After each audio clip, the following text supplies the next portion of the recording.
Hello guys, हमारे YouTube channel पर आपका स्वागत है। अगर आपको वीडियोस पसंद आ रही हैं तो प्लीज़ लाइक करें, कमेंट करें और शेयर करें। अगर आपने चैनल को अभी तक सब्सक्राइब नहीं किया है तो प्लीज़ चैनल को सब्सक्राइब करें। एनी जवाब देती है, अनिका मैडम के कहने पर मैं ऐसा कर सकती हूँ। रोहित मारवा कहता है, please Annie let me come inside, मुझे अंदर आने दो। एनी कहती है, I am so sorry mister Rohit Marwa. Rohit प्यार से कहता है, देखो एनी, हम अच्छे दोस्त हैं, अपने दोस्त को अंदर आने में मदद करना तुम्हारा फर्ज है। अनिका का ध्यान रखना मेरी रिस्पॉन्सिबिलिटी है। अनिका के लिए खाना खाना बहुत ज़रूरी है। मैं उसे खाना खिलाकर तुरंत लौट जाऊंगा। अगर तुम कहोगी तो मैं वह खाना तुम्हें दे दूंगा। तुम अनिका को खिला देना, मैं वापस आ जाऊंगा। एनी कहती है, oh my dear friend Rohit, मैं अनिका मैडम का ध्यान रख सकती हूँ। उन्हें तुम्हारे खाने की कोई ज़रूरत नहीं है। अनिका मैडम को खाना नहीं, एनर्जी चाहिए। उसके लिए मेरे पास प्रोटीन, विटामिन और बाकी सभी ज़रूरी टैबलेट्स और इंजेक्शंस हैं। मैं मैडम को उनकी ज़रूरत के हिसाब से दे दूंगी। रोहित गुस्से से एनी से कहता है, एनी, अगर तुमने मेरी बात नहीं मानी तो मैं तुम्हें डिसमिस कर सकता हूँ। एनी कहती है, oh please mister Marwa, go ahead, I don't care. फिर रोहित गिड़गिड़ाते हुए एनी से कहता है, तुम मेरे साथ ऐसा क्यों कर रही हो? एनी कहती है, क्योंकि आपने ही कहा था तुम्हारी बॉस अनिका है, उसकी हर बात मानना। मैं सिर्फ आपकी कही हुई बात मान रही हूँ। एनी की बात सुनने के बाद रोहित मारवा अपना फ़ोन अपने ही सिर पर मार लेता है। एनी पूछती है, क्या कोई और सवाल है? क्या मैं आपकी कोई और मदद कर सकती हूँ? रोहित गुस्से से कहता है, नहीं थैंक यू। फिर अपना फ़ोन रख देता है और उदास चेहरे के साथ बिस्तर पर लेट जाता है और छत की ओर देखने लगता है। वहाँ दमयंती के किले में गुस्से के कारण दमयंती देवी की आंखें और भी बड़ी बड़ी दिखाई दे रही थी। क्रोध के कारण वह लाल लाल आंखें सामने वाले पर ऐसा असर छोड़ रही थी जैसे आंखों से देखने भर से ही उसका कत्ल हो जाएगा। हालांकि बाबूराव सिर्फ खबर देने के लिए दमयंती देवी के सामने खड़ा था, लेकिन डर के कारण उसका हलक सूख रहा था। दमयंती देवी अपने दोनों हाथों की मुट्ठियां कसकर अपनी दोनों बाहों के नीचे की ओर खोलकर आसमान की तरफ देखते हुए बाबूराव की ओर पीट करके जोर जोर से चिल्लाती है, नहीं नहीं नहीं। बाबूराव अपनी गर्दन नीचे करके दमयंती देवी के सामने अपने दोनों हाथ बांधकर खड़ा था। दमयंती देवी के गुस्से से पूछती है, यह आग आखिर लगी कैसे? क्या तुम सब सोते रहते हो? बाबूराव डरते हुए जवाब देता है, माँ साहब, वहाँ सुरक्षा के कड़े इंतजाम थे। उसके अंदर कोई माचिस की तीली तक नहीं ले जा सकता था। फिर भी ना जाने यह सब कैसे हो गया। वह अपनी बात को आगे बढ़ाते हुए कहता है, वहाँ सभी काले तेल के ड्रम, इससे पहले कि वह आगे कुछ कहता दमयंती देवी उसकी बात को बीच में काटकर गरजते हुए कहती है, मात्र काला तेल नहीं था वह। तभी रुद्रमा देवी बीच में आकर बात को संभालते हुए कहती है, दमयंती देवी शांत हो जाओ, जो होना था वो हो गया। वह गोदाम लक्ष्यों की देख रेख के अंतर्गत था। इसके बाद भी अगर वहाँ ऐसी घटना घटी है तो उसका ज़रूर कोई ना कोई बड़ा कारण होगा। फिर कुछ पल रुककर अपनी बात को आगे बढ़ाते हुए कहती है, इसमें लचोरी क्या करेगी? जब यह घटना घटी तो वह यहाँ तुमसे मिलने आई हुई थी। वैसे भी व्यापार में नफ़ा नुकसान लगा रहता है। अब यह देखो कि आगे क्या करना है। दमयंती देवी लंबी लंबी सांसें लेती हैं और फिर आंखें बंद कर लेती हैं। फिर खुद को शांत करती हैं, लेकिन अभी भी उसकी आवाज़ में रोष साफ सुनाई दे रहा था। रुद्रमा देवी से कहती है, बात सिर्फ नुकसान की नहीं है, आप खुद भी जानती हैं उसे तैयार करने में कितनी मेहनत लगती है। वह तुरंत तैयार हो जाने वाली चीज़ नहीं है। अगर इस बात को भी अनदेखा कर दूं, तब भी उसकी कमी किस तरह से पूरी होगी? क्या हमारे पास और कोई ऐसी चीज़ है जिसका इस्तेमाल करके हम अपने काले कारनामों पर काला रंग चढ़ाकर उन्हें छुपा सकें? इससे पहले कि दमयंती देवी का गुस्सा एक बार फिर से भड़क उठता, रुद्रमा देवी बाबूराव को वहाँ से चले जाने के लिए अपनी गर्दन हिलाकर इशारा करती है। बाबूराव अपनी जान बचाकर तुरंत वहाँ से चला जाता है। वहाँ दिल्ली में जब योगराज के आदमी जलते हुए गोदाम को आंखों से सारा हाल सुनाकर वहाँ से चले जाते हैं, तब योगराज गहरी सांस लेता है और उसे छोड़ते हुए सोफे पर जाकर बैठ जाता है। फिर अपना सिर नीचे करके उस पर हाथ रख लेता है। गजेंद्र पाल योगराज के नज़दीक आकर कहता है, भैया जी, क्या सच में इतना भयंकर नज़ारा रहा, या ये लोग बढ़ा चढ़ाकर अपनी जान बचाकर यहाँ से चले आए हैं? योगराज अपने चेहरे से हाथ हटाकर गजेंद्र पाल की तरफ देखते हुए जवाब देता है, तुम नहीं जानते कि जिसमें आग लगी है वह क्या था। तुम कल्पना भी नहीं कर सकते वह दृश्य कितना भयानक रहा। अगर अपनी आंखों से देखना चाहते हो तो कोई भी न्यूज़ चैनल चलाकर देखो, उस आग की खबर की मीडिया कैसे आग की तरह फैला रही है। ऐसा कहते हुए योगराज खुद रिमोट उठाकर टीवी ऑन कर देता है और आगे कहता है, साथ में उस दहकती हुई आग के नज़ारे भी नजर आ जाएंगे। देख लो टीवी में। वह सब दृश्य देखकर गजेंद्र पाल के पसीने छूट जाते हैं। आग की लपट 40 फीट से भी ज़्यादा ऊंची उठ रही थी, जबकि गोदाम की अपनी ऊंचाई करीब 27 से 30 फीट तक की थी। बार बार विस्फोट जैसी भयंकर आवाज़ें हो रही थी, जिसे सुनकर शरीर के रोंगटे खड़े हो रहे थे। आग के बड़े बड़े गुब्बारे उठ रहे थे, जैसे किसी पेट्रोलियम के कुएं में आग लग गई हो। तभी रिपोर्टर कहती है, आखिर ऐसा क्या था इस गोदाम के अंदर कि इसकी आग पर इतने घंटों के बाद भी काबू नहीं पाया जा सका है। गजेंद्र पाल चैनल चेंज कर देता है। तभी दूसरे चैनल पर एंकर कहती है, राहत की बात यह है कि गोदाम भीड़ भाड़ से दूर वीराने में एक बंजर भूमि पर बना हुआ है, जिसकी वजह से आम जनता के हताहत होने की कोई सूचना नहीं है। अपने पसीने पहुंचते हुए गजेंद्र पाल कहता है, भैया जी, क्या इसकी जवाबदेही भी आपकी होगी? योगराज सोफे के दोनों तरफ की आम साइड पर अपने दोनों हाथों से मारते हुए अपनी जगह से खड़ा हो जाता है और कहता है, बस कल की सारी घटनाओं में यही एक अच्छी बात है कि वह गोदाम लक्ष्य के अंतर्गत आता है, हमारी कोई जवाबदेही नहीं है। तभी गजेंद्र पाल कहता है, भैया जी, यह आग लगी कैसे होगी? तभी योगराज कहता है, लचोरी खिलाड़ी नहीं है, उसने सुरक्षा के कड़े से कड़े बंदोबस्त किए होंगे। वह बोलने में जितनी मीठी है, अंदर से उतनी ही जहरीली नागिन है। उसका कांटा पानी नहीं मांगता। सूरत से बला की खूबसूरत है, और तुम तो जानते ही हो, खूबसूरत औरतें होती हैं लेकिन बला की खूबसूरत केवल डायन होती है। वह शतरंज की ऐसी माहिर खिलाड़ी है कि उसके फैलाए हुए जाल में उसकी मर्जी के बिना ना तो घुसना आसान है और ना ही बाहर निकलना। गजेंद्र पाल अपना सिर खुजलाते हुए कहता है, भैया जी, कुछ समझा नहीं। योगराज कहता है, मतलब यह है कि आग लगी नहीं है, जरूर लगाई गई है। हो ना हो, इन सब से भूमि मारवा का कोई ना कोई ताल्लुकात जरूर होगा। लक्ष्यों से आमने सामने की टक्कर लेने का दमखम अगर मैंने किसी औरत में देखा है तो वह केवल भूमि मारवा है। या फिर इतना बोलने के बाद वह बोलते बोलते चुप हो जाता है। योगराज की खामोशी देखकर गजेंद्र पाल पूछता है, या फिर कौन भैया जी? कुछ पल चुप रहने के बाद गजेंद्र पाल की आंखों में देखते हुए गंभीर होकर योगराज जवाब देता है, अनिका गुलेरिया। यह सुनते ही गजेंद्र पाल घबरा जाता है। हालांकि अनिका को लड़ते हुए ना कभी योगराज ने देखा था और ना ही गजेंद्र पाल ने, लेकिन दोनों ने ही अनिका के किस्से खूब सुने थे।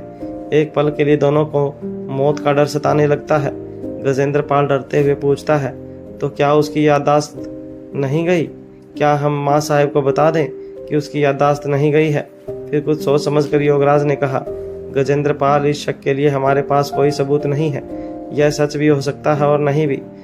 अगर अपनी सुरक्षा चाहते हो तो उस गोदाम की आग के बारे में किसी से भी जिक्र मत करना। गजेंद्र इस वक्त इतना घबराया हुआ था कि अपनी सहमति जताते हुए उसने पहले अपनी गर्दन दाएं से बाएं हिलाए और कहा, हाँ ठीक है भैया जी। फिर ऊपर से नीचे की तरफ हिलाने लगता है और फिर कहता है, नहीं बताऊंगा। रोहित अपने कैबिन में ट्रांसपेरेंट शीशे के पास खड़ा होकर बाहर की ओर देखते हुए बड़े ही कूल अंदाज में चिराग से पूछता है, क्या मैं फैमिली मैन की तरह बिहेव करता हुआ लोगों को अच्छा नहीं लगता? रोहित मारवा की बात सुनकर चिराग मेहता के चेहरे पर मुस्कुराहट आ जाती है, लेकिन रोहित ने सवाल ही ऐसा पूछा था कि चिराग ना तो हाँ कह सकता था और ना ही ना कह सकता था। इसलिए वह अपनी मुस्कुराहट को छुपाने की कोशिश करते हुए चुप रह जाता है। फिर रोहित मारवा चिराग मेहता की तरफ देखते हुए कहता है, मैं तुमसे कुछ पूछ रहा हूँ और तुम मुस्कुरा रहे हो, जवाब दो। चिराग जवाब देता है, सर, सांप जहरीला होने के साथ साथ रंग रूप से भी भयानक होता है, लेकिन अगर वह भी काटना या फुंकार छोड़ दे तो लोग उसके साथ खेलने लगते हैं। फिर रोहित अपनी जगह पर बैठते हुए चिराग से कहता है, क्या खबर लाए हो चिराग मेहता? चिराग जवाब देता है, सर, वह औरतें भागकर दौड़ते हुए जिस ट्रक में चढ़ी थी उसकी नंबर प्लेट गलत थी, लेकिन फिर भी यह पता लग गया है कि उस ट्रक का ड्राइवर योगराज का खास आदमी था। मतलब श्रेया मैडम पर अटैक की प्लानिंग में योगराज का पूरा हाथ है। चिराग मेहता की बात सुनकर रोहित कुछ सोचने लगता है। चिराग मेहता रोहित को चुप देखकर आगे कहता है, सर, इन्हें सबक सिखाने का समय आ गया है। योगराज अपनी लिमिट जरूरत से ज़्यादा क्रॉस कर रहा है। अब इसे और अनदेखा करना किसी नई मुसीबत को निमंत्रण देना है। अगर श्रेया मैडम पर हमले की खबर समय पर नहीं मिलती तो श्रेया मैडम और बच्चों के साथ कुछ भी हो सकता था।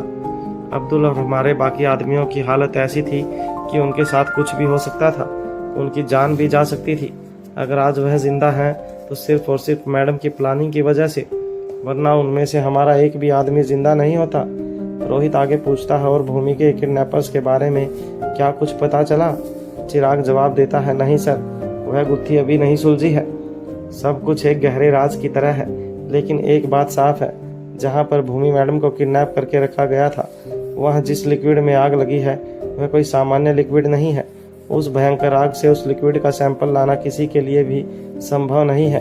हाँ, इसी से जुड़ी एक खास खबर यह है कि भूमि मैडम की टीम वहाँ सबसे पहले पहुंची थी, इसलिए उन्हें उस लिक्विड का सैंपल मिल गया है। लेकिन स्पेशल डिपार्टमेंट ने इस सैंपल को कानो कान किसी को खबर नहीं होने दी है। रोहित चिराग से कहता है, उस लिक्विड का एक सैंपल डिपार्टमेंट से हासिल करो। जब तक भूमि पूरी तरह ठीक नहीं हो जाती हमें इंतजार करना होगा। चिराग मेहता किसी गहरी सोच में खो जाता है। तभी रोहित उसे टोकते हुए कहता है, क्या हुआ चिराग, क्या कुछ कहना चाहते हो? चिराग कहता है, सर, इसी तरह किसी ना किसी जान को खतरा हमेशा बना ही रहेगा। आप उन्हें जड़ से खत्म क्यों नहीं कर देते? रोहित जवाब देता है, चिराग, अभी भी दुश्मन के बारे में बहुत कुछ जानना बाकी है। अनिका के दिमाग में कोई तो प्लानिंग चल रही है।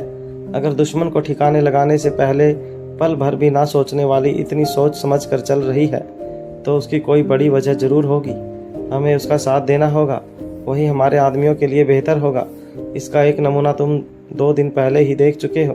इस बार तो तुमने भी उनके साथ 2-2 हाथ किए हैं। फिर रोहित मुस्कुराकर कहता है, कैसा रहा तुम्हारा एक एक्सपीरियंस?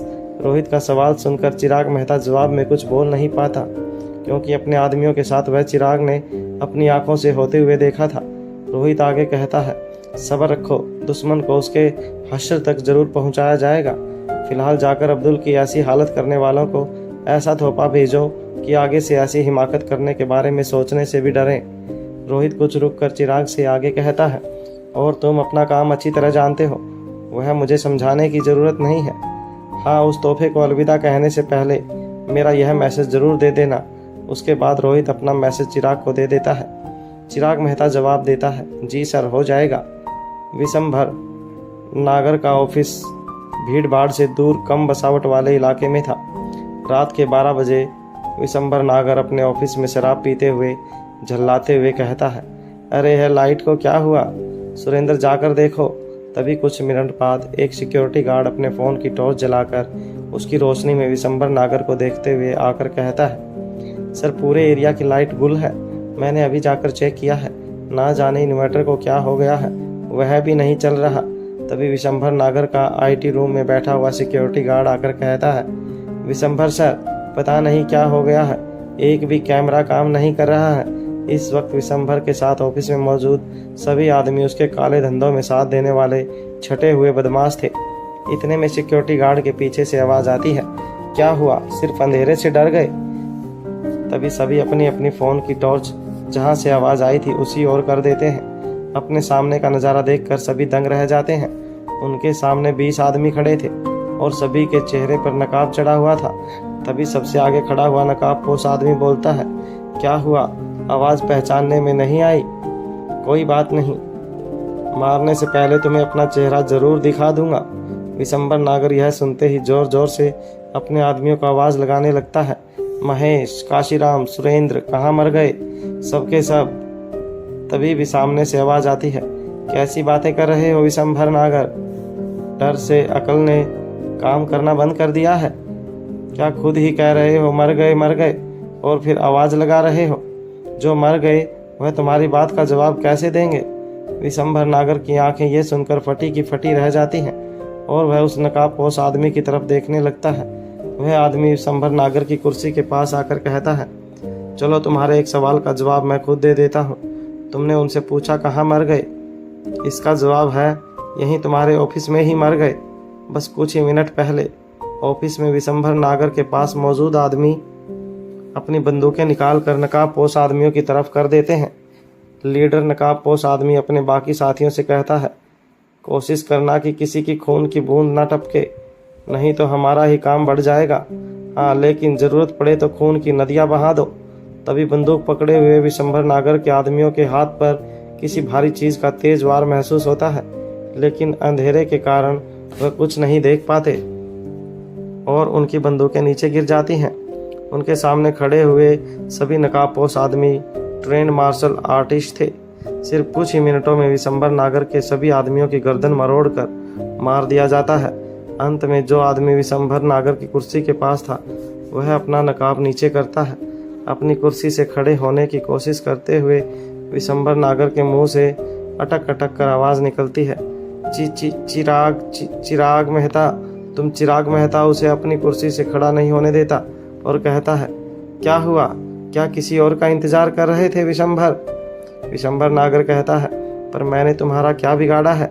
चिराग मेहता जवाब देता है, अरे पानी में रहकर मगर से बैर और इतनी जल्दी भूल गई, कमाल की याददाश्त है तुम्हारी। चलो तुम पूछ रहे हो तो बता देता हूँ, तुमने मेरा व्यक्तिगत कुछ नहीं बिगाड़ा।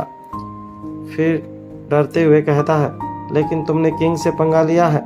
फिर बिल्कुल उसके कान के पास जाकर धीरे से कहता है, जिसका नाम है तुम्हारा बाप द किंग रोहित मारवा। यह सुनकर डर के मारे विशंभर नागर के हाथ पैर कांपने लगते हैं। चिराग मेहता बड़े ही आराम से आगे कहता है, मरने से पहले थोड़ी तसल्ली से इसे भी सुनते जाओ। तुम्हारे बाप किंग ने तुम्हारे लिए एक मैसेज भेजा है। अगर चूहा शेर की दाढ़ी या पूंछ के बाल कुतर नहीं लगे, शेर देखकर भी अपनी आंखें बंद कर ले, तो यह समझने की भूल नहीं करनी चाहिए कि चूहा शेर और शेर चूहा बन गया है। इसका मतलब यह है कि शेर अच्छे मूड में है और चूहे को अपनी जान बचाकर भागने का मौका दे रहा है। समझदार जंतु कभी भी शेर की मूंछ या पूंछ उनसे खेला नहीं करते। अब भुगतो। ऐसा कहकर चिराग मेहता विशंभर नागर की गर्दन तोड़ देता है और उसकी वहीं पर मौत हो जाती है। वहाँ मारवा हाउस में रोहित अपने रूम में अपने बिस्तर पर लेटा हुआ इधर से उधर करवटें बदल रहा था और घड़ी की तरफ देखते हुए सोच रहा था, अभी 5 दिन होने में एक पूरी रात और एक पूरा दिन बाकी है। कब अनिका का एक्सपेरिमेंट पूरा होगा और कब मैं उसका चेहरा देख पाऊंगा। फिर मन ही मन सोचता है, काश मैंने अनी को कहा होता कि उसका बॉस सिर्फ मैं हूँ और वह सिर्फ मेरी बात माने, तो आज मैं अनिका का चेहरा देखकर सुकून की नींद सो रहा होता, यूं बिस्तर पर रात काट नहीं रहा होता। फिर अपने मन की आवाज़ों को रोकने के लिए रोहित अपना तकिया लेकर अपने चेहरे पर रख लेता है। इतने में उसे वॉशरूम में आहट महसूस होती है। 4 दिन और 3 रातें बीत चुकी थी। आज आधी रात का जब अनिका अपनी लैब से वापस आई थी, उसकी लाल लाल आंखों में भरी हुई नींद उसकी थकावट सांप बयां कर रही थी। अनिका को देखते ही रोहित बेड से उठ खड़ा होता है। उस वक्त उसकी खुशी का ठिकाना नहीं था। वह सबसे पहले सैफ गिरधारी को खाना लाने के लिए कहता है, जल्दी से रूम में खाना भिजवा दीजिए। उसके बाद वापस अनिका के पास आकर उसे अपनी बाहों में भरकर गले से लगा लेता है और कुछ मिनट तक यूं ही अपनी जगह पर खड़ा रहता है। थकावट की वजह से रोहित की इस हरकत पर अनिका को पहले गुस्सा आया, फिर रोहित की बाहों की गर्माहट से वह उसी पल पिघल गई। उसे अपनी थकान में आराम महसूस होने लगा और उसने अपना पूरा वजन रोहित पर छोड़ दिया। फिर रोहित ने अनिका का माथा चूमा और उसे अपनी बाहों में उठा लिया और ले जाकर बेड पर बिठाया। फिर अनिका की आंखों में देखते हुए पूछा, क्या तुम्हारा एक्सपेरिमेंट सक्सेसफुल रहा? अनिका ने जवाब दिया, एक्सपेरिमेंट पूरा हो गया है, लेकिन कितना सफल है यह किसी पर आजमाने के बाद ही पता चलेगा। ऐसा कहकर अनिका खड़ी हो जाती है और रूम से बाहर जाने लगती है। इस तरह अनिका को रूम से बाहर जाते हुए देखकर रोहित को लगा कि अनिका अपने किसी मकसद को अंजाम देने जा रही है। अनिका की चिंता से रोहित को घबराहट होने लगती है। तभी रोहित अनिका का रास्ता रोकते हुए बड़े ही प्यार से लगभग गिड़गिड़ाते हुए कहता है, तुम इस वक्त बहुत थकी हुई हो, कुछ खाकर थोड़ा आराम कर लो। तुम्हें इस वक्त नींद की सख्त ज़रूरत है। उसके बाद जो चाहे करना, जहाँ चाहे जाना। प्लीज़ अनिका। रोहित की बात सुनकर अनिका के थके हुए चेहरे पर मुस्कुराहट आ जाती है और वह कहती है, मुझे बस थोड़ी सी देर दो, मैं अभी वापस आती हूँ। बस सीक्रेट अंडरग्राउंड तक जा रही हूँ। एक बार उन औरतों को देखना चाहती हूँ कि अब वह सब कैसी हैं। अनिका की बात सुनकर रोहित को तसल्ली होती है और वह सामने से हट जाता है। ग्राउंड फ्लोर पर जाने के बाद अनिका देखती है कि प्रीति अभी तक सोई नहीं थी। वह बेचैन होकर लॉन में इधर उधर घूम रही थी। अनिका को देखते ही प्रीति अनिका के पास आ जाती है और पूछती है, आप अभी तक सोई नहीं अनिका? अनिका प्रीति से कहती है, यह तो मुझे तुमसे पूछना चाहिए, क्या तुम परेशान हो या तुम्हारी तबीयत खराब है?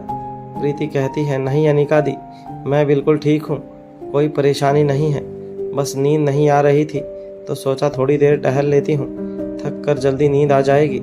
अनिका कहती है, अच्छा हुआ तुम यहाँ मिल गई। मुझे एक बात बताओ, क्या उन औरतों की हालत अब ठीक है? क्या तुमने पता किया कि वह दमयंती देवी के लिए कब से और क्यों काम कर रही हैं? प्रीति जवाब देती है, सिर्फ एक को छोड़कर बाकी सभी अपने बॉस के साथ पिछले 10-12 सालों से भी ज़्यादा समय से हैं। उनमें से सिर्फ एक ऐसी चीज़ है जो पिछले 5 सालों से इन सब के साथ है।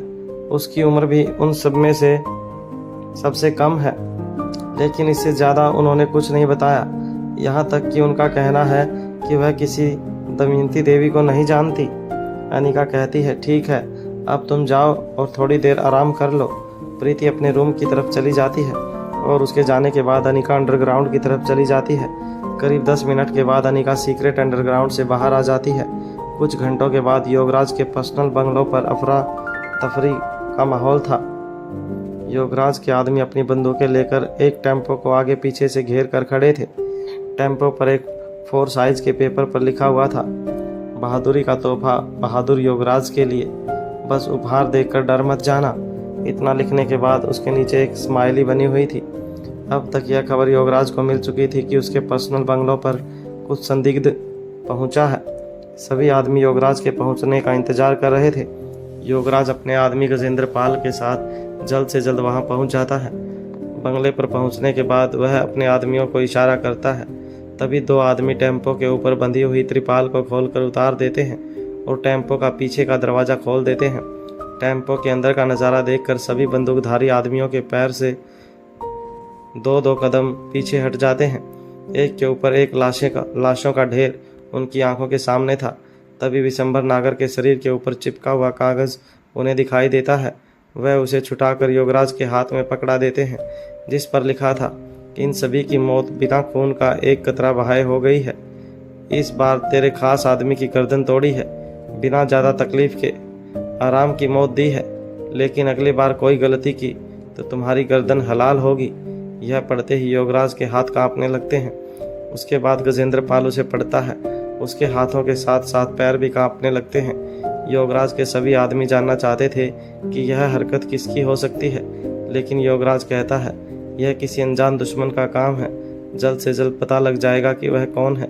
लेकिन वह अंदर ही अंदर जानता था यह उसे रोहित मारवा की तरफ से भेंट किया गया है, और वह भी धमकी के साथ। इस समय योगराज अच्छी तरह जानता था कि अब उसके सामने रोहित मारवा का नाम लेना भी किसी बड़ी गलती से कम नहीं होगा।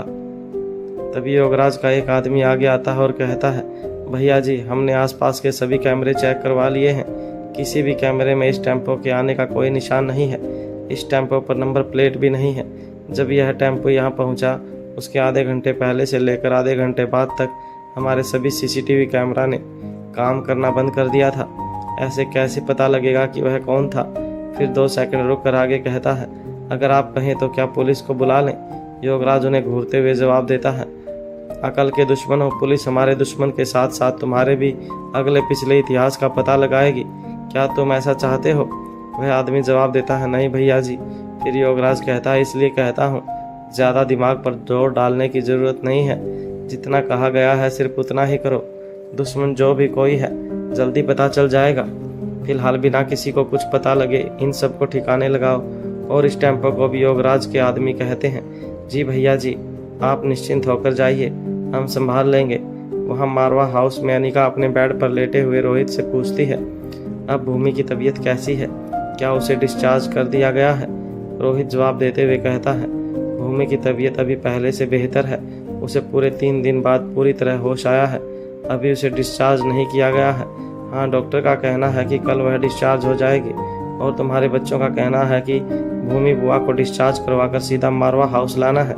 तभी अनिका कहती है, भूमि को देखने के बाद चाचा चाची की हालत कैसी थी? वह दोनों बहुत दुखी होंगे। रोहित कहता है, दे आर प्राउड पेरेंट। भूमि की इतनी ईमानदारी, सच्चाई और हिम्मत की वजह वही दोनों हैं। फिर अनिका पूछती है, और सुनी? रोहित जवाब देता है, सनी की हालत स्टेबल स्थिर है, उसे अभी तक होश नहीं आया है।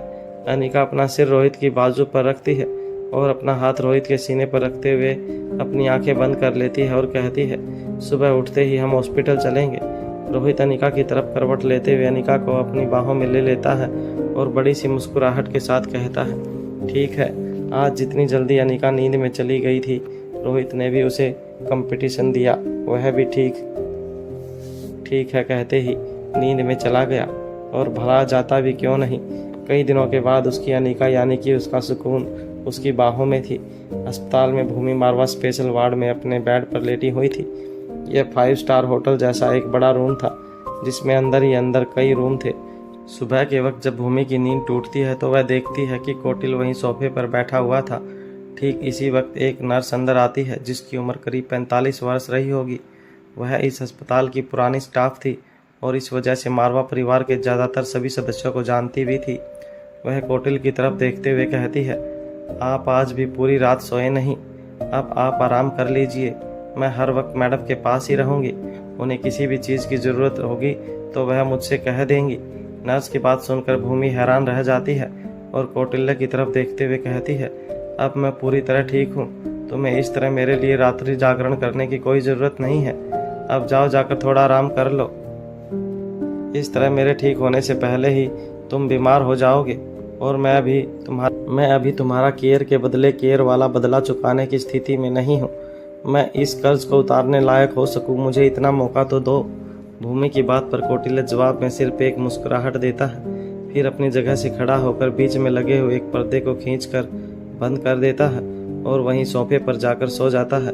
अब भूमि के रूम के 2 भाग हो गए थे, एक पर्दे के इस तरफ जहां कौटिल सोफे पर लेटा हुआ था और दूसरा पर्दे के उस तरफ जहां भूमि अपने बेड पर बैठी हुई थी। कौटिल्य की इस हरकत पर भूमि गुस्से वाला चेहरा बनाकर धीरे से नर्स से कहती है, क्या इसका दिमाग खराब हो गया है? इसे कहो कि जाकर किसी रूम में सो जाए, इस तरह इसकी तबीयत खराब हो जाएगी। भूमि की इस बात पर नर्स धीरे से मुस्कुराती है और भूमि की ड्रेसिंग, दवाइयाँ आदि काम करना शुरू कर देती है। भूमि अपनी भौहें चढ़ाते हुए नर्स से कहती है, इसमें मुस्कुराने की क्या बात है? नर्स जवाब देती है, अगर आप बुरा न माने तो मैं आपकी बात का जवाब दूंगी। भूमि बड़े ही नखरे से कहती है, हाँ ठीक है, बोलो। नर्स कहती है, उन्हें आपकी कितनी चिंता है? उनकी हरकतों से पता चलता है आप ऐसे दिखाती हैं जैसे आपको उनकी कोई परवाह नहीं, लेकिन आपकी बातों में उनकी फिक्र साफ जाहिर होती है। दिल की आवाज़ को अनसुना करना खुद के साथ ही बेईमानी करना है। नर्स अपना काम करते हुए अपनी बात को आगे बढ़ाकर कहती है, बड़े लोगों की बड़ी बातें समझने की हैसियत नहीं है मेरी, लेकिन उम्र में आपसे बड़ी होने के नाते कह रही हूँ, रस्सी को सिर्फ उतना ही खींचना चाहिए जिससे कि वह टूटे नहीं। कुछ ही देर बाद भूमि का पुलिस फोर्स स्टाफ उससे मिलने के लिए वहां पहुंच जाता है। अर्जुन सिंह अपनी बाकी सभी साथियों से कहता है, सबसे पहले मैं अंदर जाकर देख लूं कि ऑफिस भूमि इस वक्त सभी से मिलने की स्थिति में है या नहीं। अगर उनकी हालत ठीक होगी तो फिर हम सभी एक साथ अंदर चलेंगे, नहीं तो बारी बारी सभी जोड़े से अंदर जाएंगे और भूमि मैडम को मिलकर वापस आ जाएंगे। हेलो दोस्तों,